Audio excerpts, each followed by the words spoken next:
These are really tough times for charities. With pandemic restrictions, they've had to get very creative about how to continue their fundraising, and that includes Habitat for Humanity, the group that helps families in need finally get into a home. Garrett Oishi is president and CEO of Habitat for Humanity for Southern Alberta. He's joining us now remotely via Skype. Hi, Garrett. Nice to see you today. How are you doing?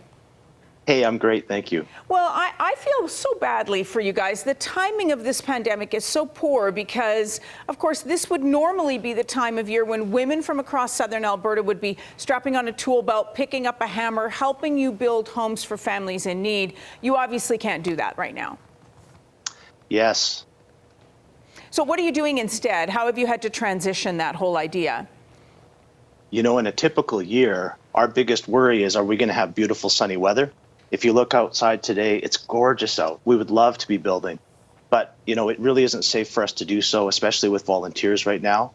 So we have postponed our construction until summer or fall, when we hope that we can resume that. But we are excited that we can at least have the conversation with Calgarians about the idea of Women Build and about the potential for the community to help us raise funds to build homes to support women and families. So obviously right now would be a good time just to straight up ask for donations, because people are understanding the need continues. You've got a goal of what, $150,000 for this fundraising period?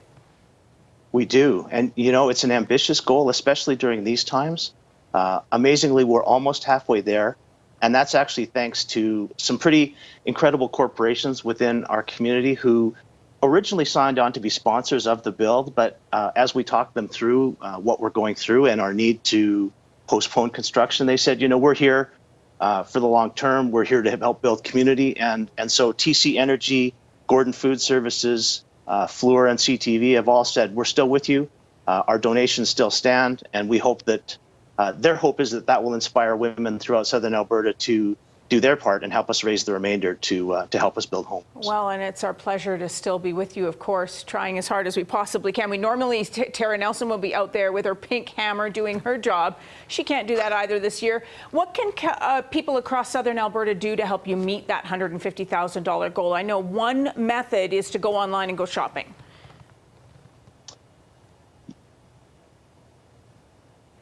You know, there is the opportunity to go on our website. We have a Women Build page. You can sign up and make a donation. That would be fabulous. We also, in the last few months, have done an innovation where our restores, which also provide an important source of income for us, we needed to close them to keep things safe, but we were able to offer online sales.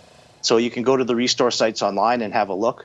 And then actually, just as of Monday, we've been able to reopen our stores with a smaller number of customers. And it's been thrilling, actually, to see Calgary and Southern Alberta come back and embrace Restore. And you can also not just shop there, but you're taking donations too, because I know a lot of people are cleaning out their homes and taking stock of what they have. You'll take good stuff that they've got.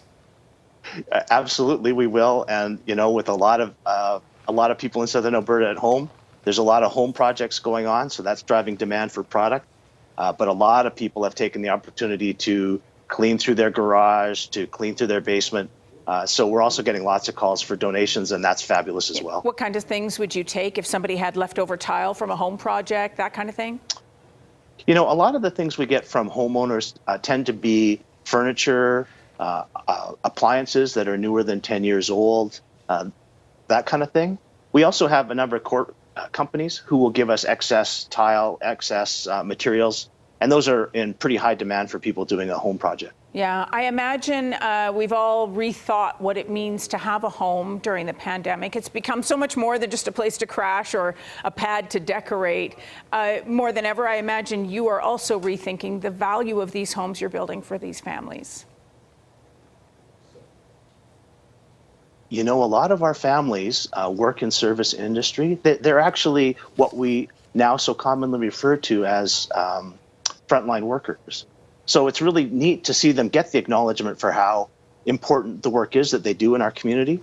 But I think we need to go beyond that to also say and recognize how important it is for those families, for those people and their families to be healthy so that they can continue to take care of the rest of us.